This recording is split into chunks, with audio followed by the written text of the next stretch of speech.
Tinubu was your angel until you were evicted.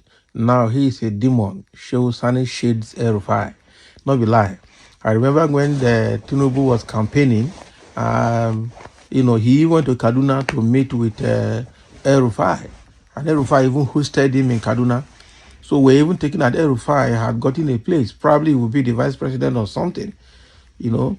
And I'm sure Rufai I was there. He thought that Tinubu would have used him as a vice president, but it didn't work for him. So now the government is not favoring him. When he wanted to be minister of power, they stopped him from the Senate because of his security antecedents. Now Tinubu government is nothing again. Shehu Sani said the truth, actually. So probably this is why Rufai came out to blast Shehu Sani and Bruno Mokri that they are being paid stipend by APC to jump onto X all the time to defend their misconduct, whether good or bad. Let's hear from Shehu Sani this time around how he blasted Rufai. The former senator for Kaduna Central, Shehu Sani, had fiercely responded to Nasser El-Rufai's recent criticism of the Tinubu's administration, calling out the former Kaduna state governor for hypocrisy and lack of moral standing. Yes, El-Rufai, in a post early today, threw a subtle jab at Shehu Sani referring to him as a Kaduna pretender that our voters retired in 2019. This remark came in the wake of El-Rufai's defense of his decision to criticize the Tinubu government, a stance he claimed he would have maintained even if he were still in power. Can you imagine? So in a pointed response, Sani took to his X handle on Thursday, January 30, 2025, to dismiss El-Rufai's claims, accusing him of practicing tyranny while in power and now trying to position himself as a preacher of democracy. That is it, and that is true. When El-Rufai was the governor, he was a tyrant in Kaduna, and all of us saw it, especially the way he dealt with the Christians in Southern Kaduna. So he cannot come here and preach God or preach democracy. No, because he was one of those people suspected to be sponsoring bandits from the north. So looking at Shehu Sani's post on X, he said, when in power in Kaduna, he practiced tyranny and unleashed evil. Out of power, he is sanctimoniously preaching democracy to the country he helped to wreck, plundered, and persecuted. That is true. And then number 2 said, he demonized the opposition when in the palace and now embracing them when in the wilderness. And not be lie. When he was the governor, he was demonizing PDP and other opposition parties. Oh boy, he is like a man who is turned down by a woman and resorted to speaking ill of her. Tinubu was his angel until when he was evicted from the house, now telling the world he is a demon. The government is led by illiterates because they refused to hire Professor Miget. Professor Miget. I remember when El-Rufai came out a few days ago to say that the government is filled with illiterates. Now, if he is in a keke napep, he will call it a Lamborghini. If he is thrown out of the Lamborghini, he will call it a keke napep. Not be lie. Hey, this Shehu Sani is fair. The guy, the black too.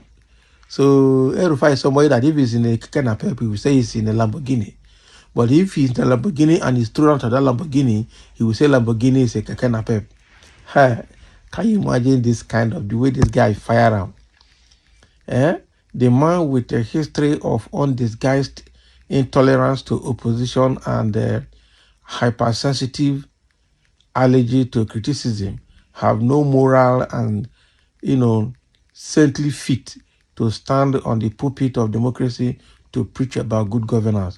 Of course, he left a heap of garbage in Kaduna, now preaching hygiene to a country now preaching Aji to a country, has not forgotten the history of his death. Of course, this Shehu Sani is a very bad guy. I'm telling you, he finished this man full time. He give him water. He give him water. Said he left a heap of garbage. That means he left a lot of dirty character, dirty performance, dirty behavior in Kaduna. Now that they're trying to clean it up. He's a man that if he's in the Keke Napep, he will say that Keke Napep is Lamborghini. But if they throw him out of Lamborghini, he will say Lamborghini is now Keke Napep. Nah, he looted the man who looted the Kaduna piled up debt, okay, for the people, divided the stage along religious lines and persecuted critics on social media, is now lecturing others on governance. It doesn't work now. It doesn't work like that. So if Rufai had joined Tinubu's government, no critic would have been spared from his toxicity. Not be lie. So he thought he would have a puppet governor in Kaduna, but now the situation is the opposite and he is frustrated.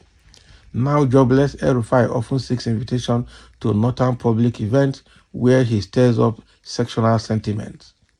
Oh boy, they give him more. So Shehu Sani's response further shows the deepening political divide between him and Rufai, shedding light on their rivalry and the tensions within the ruling All Progressive Congress APC. The truth is that we know that Rufai is very toxic with high religious intolerance, opposition intolerance. I'm telling you. He never liked opposition. He never even liked non-Muslims in Kaduna. He wanted to make sure he silenced everything called Christianity in Kaduna.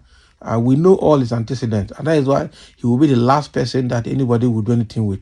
I think Peter Obi should understand better. Okay? When they are calling Peter Obi to come and join them, Peter Obi should not join forces with these northern people, northern Fulanis that are supporting bandits everywhere, left, right, and center. That is the truth. This Shehu Sani finished him, I'm telling you. Because I know that Shehu Sani is from the Christian extraction. But then he saw exactly what Rufai did in Kaduna. It was just something else. Now, the same Rufai is coming to preach sanity and democracy to us here. And this time, just because Tinubu's government refused to accept him into it. This one is serious. Yeah? Somebody say, what a life. Trust no one, because someone who praises you today can pray for your downfall tomorrow. Okay, well, that is what you think. What are you trying to say now? That who? Rufai actually praised Tinubu's life, praised him very well when Tinubu was campaigning, when Tinubu was coming to power. Today he's praying for Tinubu's downfall. I mean, Rufai should be watched. That's the truth. But Rufai is not, that is criticizing Tinubu government does not make him a better person. I tell you to lead Nigeria. We know that if that guy leads Nigeria, he's going to bring all the Fulanis from all over the world to come and stay in Nigeria, and they will claim Nigeria. These are the people that claim that Nigeria is the entitlement they are born to rule. We have to be careful. Even this combination of what is his name? Their combination, Rufai, Atiku, and Tambua. Okay, Waziri Tambua, the former governor of Kaduna, Sokoto State, that I think he's a senator now. So these are the people to watch. Their combination, Peter Obi should distance himself from their combination. It's not a good combination. These are people that see their power or their position in the north as permanent, and they see themselves as born to rule people. So we just have to be very, very careful with them. So thank you for listening, and let's have your comment as Shehu Sani has blasted Rufai.